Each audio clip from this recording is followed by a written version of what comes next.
अस्सलाम वालेकुम दोस्तों, कैसे हैं? उम्मीद है आप लोग सब खैर आफियत से होंगे। और जुमे का आज लास्ट ट्रेडिंग डे, आप लोगों ने देखा कि एक और वोलेटाइल सेशन और मार्केट में उतार चढ़ाव और रोलर कोस्टर आप लोगों ने राइड एंजॉय की। और ट्रेडर्स जो है वो रुल गए होंगे इसमें। जिस तरह कल हम आप लोगों से कहा, आज हमने अपने पास स्ट्रेटजी चेंज की, थोड़ा ग्रुप में भी आप लोगों को अपडेट किया और टाइमली कुछ से हमने सेक्टर जो हाईलाइट किए उसमें आप लोगों को कहा कि आप लोग उसमें जगह बना सकते हैं। उस टाइम पे मार्केट एग्जैक्टली नेगेटिव थी और फिर आपने देखा कि ईएनपी, सीमेंट एंड फार्मा, ये सेक्टर्स वो हैं जो हम टाइम टू टाइम हाईलाइट करते चले आ रहे हैं कि आप लोग इसके अंदर अपनी पोजीशंस बना सकते हैं। दोस्तों, हम ग्रुप में आप लोगों को सिर्फ वो अपडेट देते हैं जिसको हमें लगता है कि जो मार्केट की डायरेक्शंस को चेंज कर सकते हैं। और इसी वजह से हम एक्सपेक्ट कर रहे थे कि यही तीन सेक्टर्स ऐसे हैं जिसके वजह से मार्केट टर्न ले सकती है, और हमने आप लोगों को बता दिया। दोस्तों, ग्रुप में कुछ शेयर करने का मकसद कोई बाय एंड सेल की कॉल देना नहीं होती। उसके अंदर हमने आप लोगों को पहले ही बताया है कि हम सिर्फ मार्केट की डायरेक्शंस या तो चेंज करने वाले सेक्टर्स बताते हैं, या तो उनसे रिलेटेड कोई न्यूज़ जो हम समझते हैं इंपॉर्टेंट है, जो मार्केट की डायरेक्शन सेट कर सकती हैं, उनका उनका बताया जाता है। जिस तरह के हमने पहले आप लोगों को बताया है कि हमारी ट्रेडिंग और इन्वेस्टमेंट फ़िलासफ़ी बिल्कुल डिफरेंट है। हम लोगों की कोई किसी ब्रोकर से एसोसिएशन नहीं है, ना हम जो है वो डेली ट्रेड के ऊपर इतना यकीन रखते हैं, ना कोई हमारा इकोनॉमिक इंटरेस्ट आप लोगों से ट्रेड कराने में है कि हम आप लोगों को ट्रेड करवा करवा के अपना उल्लू सीधा करते रहें। हम सिक्योरिटीज़ एंड फ्यूचर एडवाइज़र्स हैं, जिसकी सारी डिटेल आपको हमारी वेबसाइट से मिल जाएगी। हमारे एग्जिस्टिंग क्लाइंट्स में 70% कॉरपोरेट्स और 30% HNIs हैं। और हमारा ऑब्जेक्टिव सिर्फ और सिर्फ एक इन्वेस्टिंग के थ्रू वैल्यू क्रिएशन है उनके लिए। इस प्लेटफॉर्म पे आके डिस्कस करने का मकसद आप लोगों से सिर्फ और सिर्फ ये है कि जो रिटेल साइट पर इन्वेस्टर या ट्रेडर्स हैं, उन बेचारों का कोई वाली वारिस नहीं है। वो या तो उनको कोई बताता है तो वो ग्रुप्स के अंदर डाल दिया जाता है और उनसे सब्सक्रिप्शन फ़ी ली जाती है, या जो जो डीलर्स होते हैं ब्रोकर्स के साथ मिले हुए, वो उनसे ट्रेड करा करा के अपनी दुकान चमकाते हैं, कमीशंस करवाते हैं, और उनको जो तरह तरह के जो है वो कोर्सेज कराते हैं, और जो है टेक्निकल वो बड़े फैंसी किस्म के नाम रख रख के उनसे इन शेल अपनी दुकानें चलाते हैं। क्योंकि हम लोगों का किसी से भी कोई इकोनॉमिक इंटरेस्ट अटैच नहीं है, इस वजह से हम बिल्कुल अनबाइज्ड ओपिनियन देते हैं हर चीज़ के ऊपर। कोई परसुएशन ऑफ क्लाइंट नहीं होती है, ना कोई ट्रेड की तरफ प्रोवोक किया जाता है। सिर्फ और सिर्फ एक वैल्यू इन्वेस्टिंग की तरफ आप लोगों को बताया जाता है। अब सवाल ये पैदा होता है, हम ही क्यों इतने अच्छे हो गए जो इन चीज़ों के पीछे आवाज़ उठा लें? तो देखें, सबसे बड़ी बात यह है कि जो जिसकी इस्तिताअत होती है उस हिसाब से गलत चीज़ों को रोकने के लिए अपनी इनिशिएटिव लेता है, और ये हमारे दीन का हुक्म भी है। मैं ये नहीं कहता कि सारे के सारे एक जैसे हैं। यहाँ पे इवन बहुत सारे ऐसे बहुत अच्छे लोग भी हैं जो काम करते हैं और वाकई वो बिलीव करते हैं कि हाँ, क्लाइंट्स का इंटरेस्ट पहले है। अगर वो हैं तो ये लोग भी हैं। चलें जी, अभी ज़रा मार्केट डिस्कस कर लेते हैं, फिर हम कुछ अहम न्यूज़ हैं उनके ऊपर भी ज़रा फोकस कर लेते हैं कि वहाँ क्या चल रहा है। देखें, मार्केट 1,13,247 पर खड़ी हुई है, 609 पॉइंट प्लस की है और 216 मिलियन के वॉल्यूम लगा दिए। वॉल्यूम अभी भी कंसर्न है, ये कोई सस्टेनेबल वॉल्यूम नहीं है। मार्केट में अभी भी आपको इसी तरह की सिचुएशन मिलेगी। कोई अगर इस खुशफहमी में है कि मार्केट सही हो गई है, तो मार्केट बिल्कुल भी सही अभी नहीं है जब तक ये सही तरह से फ्यूल ना करे। जब ये वॉल्यूम फ्यूल कर देंगे मार्केट को और मार्केट 1,14,000 को क्रॉस करके सस्टेन कर लेगी, तो फिर हम समझेंगे कि हाँ, कुछ मार्केट में बेहतरी आनी शुरू हुई है। अदरवाइज़ जो हमने आप लोगों को सेक्टर्स बता रखे हैं वही आप देखेंगे कि गोइंग फॉरवर्ड उन्हीं में काम आएगा, जिसमें हमने आप लोगों को सिक्लिकल सेक्टर्स में नंबर 1 सीमेंट, सेकंड ऑटो, और जो जिसके ऊपर रिफॉर्म बेस्ड वो आने वाले हैं इम्पैक्ट, उनमें आपको एक्सप्लोरेशन सेक्टर आपको सरफहरिस्त मिलेगा।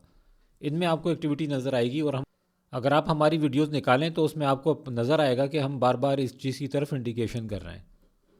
और जो वैल्यू इन्वेस्टर्स हैं वो इधर अपने लिए अपॉर्चुनिटीज़ तलाश करते हुए इन्हीं सेक्टर्स के अंदर बनाएंगे और आगे बढ़ेंगे।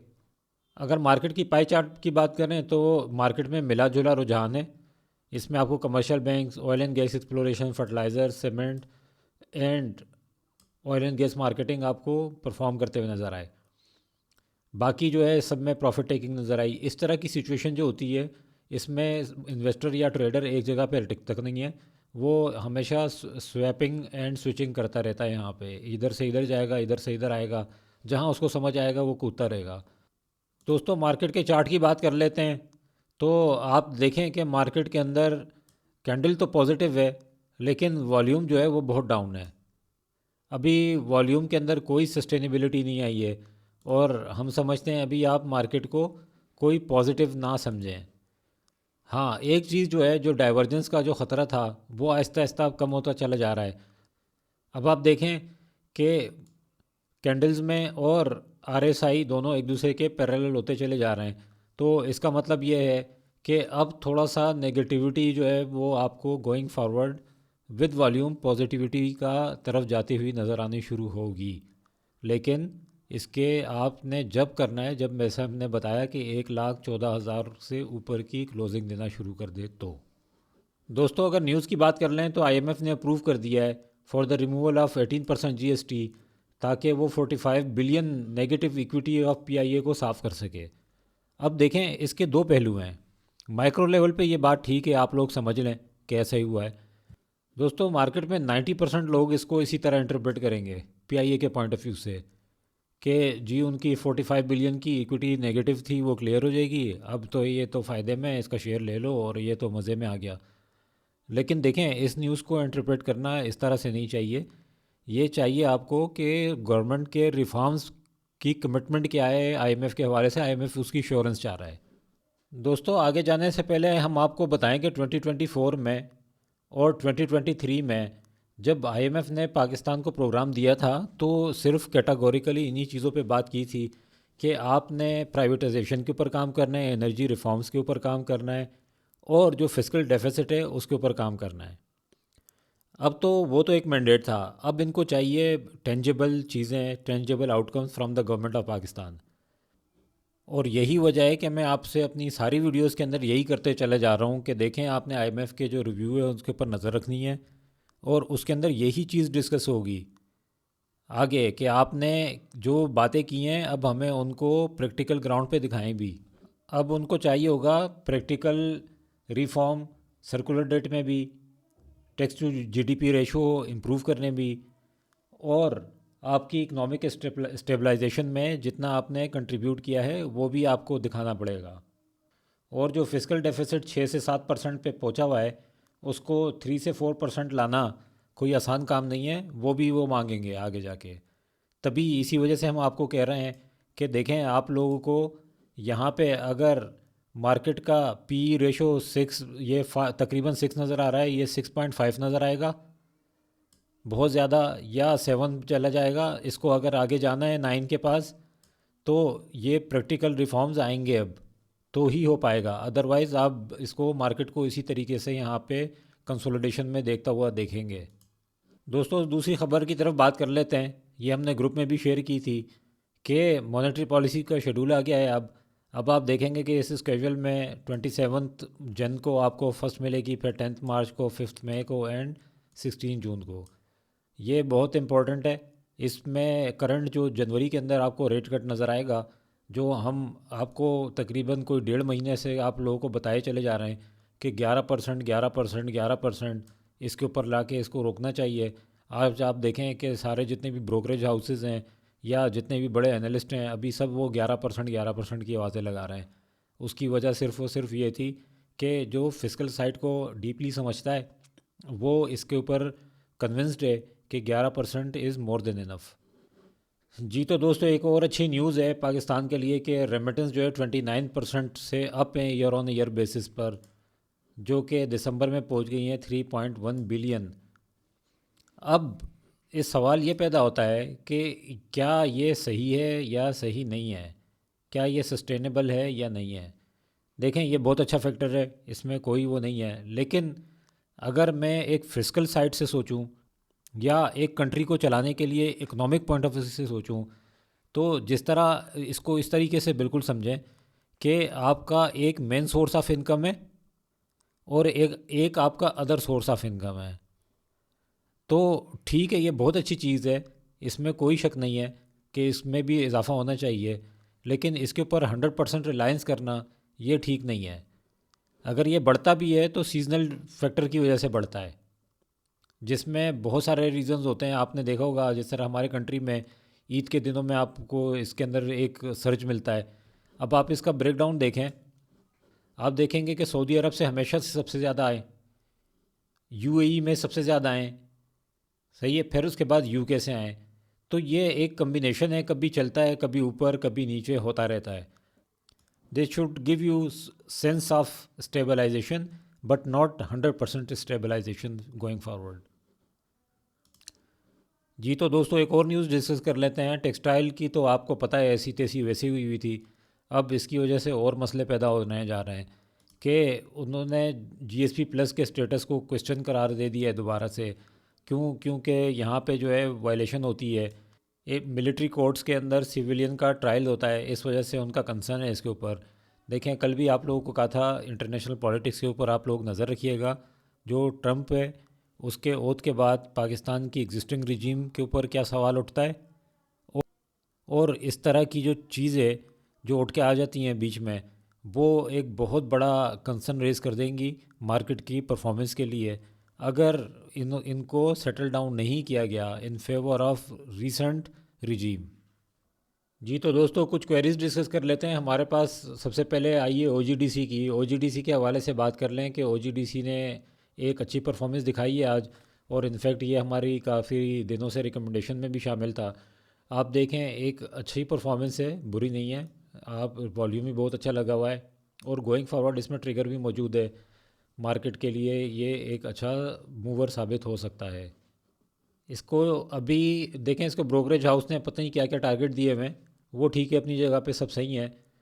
तो लेकिन इसका अभी जो फॉर द टाइम बिंग आपने जिस तरह की वोलेटाइल सिचुएशन है 230 का टारगेट रखें जहन में। जब इससे ऊपर क्लोजिंग दे देगा तो बात की बाद में देखेंगे, लेकिन अभी आपने सिर्फ इसको टारगेट करना है यहीं पर ही। दोस्तों फिर ये सवाल ये भी पैदा होता है कि ब्रोकरेज हाउस ने तो एयरलिंक का भी टारगेट दिया हुआ था, लेकिन वो तो 177 तक चला गया, तो उसके अंदर ऐसा क्या हुआ है, तो चलें ज़रा उसको भी देख लेते हैं। दोस्तों इसमें फ़ंडामेंटली कोई मसला नहीं है, सिर्फ आप लोग जो है ना एक चीज़ ज़रा आप समझें, जो मैं बात बताने जा रहा हूँ वो बहुत इंपॉर्टेंट है इसके हवाले से। देखें दोस्तों, हम आपको हमेशा से ये बात बताते आए हैं कि कभी लिवरेज में काम ना कीजिएगा। लिवरेज का अगर काम करेंगे तो वो आपको कहीं का नहीं छोड़ेगा। वो सिर्फ ये जो अभी जो आपको डिप नज़र आई है, ये उसी का नतीजा है। अब सवाल ये पैदा होता है कि वो तो रोल ओवर वीक में होता है, तो अभी कैसे हो गया। ऐसा हरगिज़ नहीं है, ये आपको कभी भी नज़र आ सकता है। वो कैसे दोस्तों, अभी मैं आपको इसकी एक एग्ज़ाम्पल देता हूँ। फॉर एग्ज़ाम्पल, मैंने 15 लाख शेयर उठाए रोल ओवर वीक के दरमियान। मेरे एक ब्रोकर ने कहा कि भैया आप इसका कॉन्ट्रैक्ट को रोल ओवर करें या तो आप डिलीवरी उठा लें। मैंने कहा यार मेरे पास तो अभी ज़रा पैसों का मसला आ रहा है, तो मैं काम करो इसको एक किसी के साथ फाइनेंसिंग करके एनडीएम करा दो मेरे लिए। अब उसने 3-4 दिन की या 5 दिन की या 10 दिन की एनडीएम कराई, और फिर जो है वो 10वें दिन उसकी सेटलमेंट होनी है। अब मैंने ये सोचा हुआ था कि मेरे पास 10 दिन में पैसे आ जाएंगे, लेकिन अब आए नहीं। अब ब्रोकर हो जाएगा मजबूर। अब ब्रोकर ने तो अपनी रेगुलेशन फॉलो करनी है, तो वो तो अपनी किताबें रखेगा साफ। अब अगर उसको कहेगा कि अब अगर फाइनेंसर नहीं मिला मुझे, तो मैं तो जाऊंगा मार्केट में और ये सीधा सीधा बेचूंगा। जो नेट सेटलमेंट होगी, जो लॉस आएगा उसके पैसे जो है तुम मुझे देना, और ये सारे के सारे जितने हैं मैं मार्केट को आपकी जितनी भी होल्डिंग है इसको मैं सेल करने जा रहा हूँ। इस तरह की जो सिचुएशन आती है वो यही आती है। आपने देखा कि इसमें लगा ऊपर किसी ने सेल किया है और लोअर लॉक लगा दिया पहले। लोअर लॉक पे अगर लग गया था तो आप ये सोचें कि इतना बड़ा वॉल्यूम कैसे बाय का आ गया। हालांकि इतने लोगों की एक्सपेक्टेशन क्या थी कि इसमें लोअर लॉक लगेगा, इसके लिए लोग बैठे हुए थे ख़रीदने के लिए। लेकिन जो एक साइड थी जिसको हम हमेशा अवॉइड करते हैं कि लिवरेज साइड के ऊपर ना करो, अब जिस बंदे ने इसके अंदर लिवरेज की होगी उसको तो बिल्कुल साफ़ हो गया होगा। तो इसी वजह से इसमें आपको इस तरह की डिप नज़र आती है, किसी भी स्क्रिप्ट में नज़र आएगी। आप देखें कभी भी किसी स्क्रिप्ट में अगर एबनॉर्मल किस्म का लोअर लॉक लग जाए और वो फिर दोबारा से वापस मुड़ जाए अप साइड पर, तो उसमें यही सिचुएशन होती है, इसके अलावा और कोई सिचुएशन नहीं होती। तो दोस्तों, हो सकता है अब आपको समझ आ गया हो कि इसके पीछे क्या लॉजिक थी। अगर समझ आ गया है तो हमें लाइक एंड सब्सक्राइब करना ना भूलिएगा। और हम कोशिश करते रहेंगे कि आपको अंदर की बातें बताते रहें, ताकि जो लोग आपको इस चीज़ से अनअवेयर रखते हैं, ताकि वो आप इस नॉलेज बेस्ड आपसे एडवांटेज ले सकें। हम आपके सामने सब खोल के रख देंगे, ताकि आप लोग भी उनकी तरह अच्छे डिसीजन ले सकें। तो दोस्तों, अब तक के लिए इतना ही। मिलते हैं हम नेक्स्ट वीडियो में। अपना ख्याल रखिएगा। अल्लाह हाफिज़।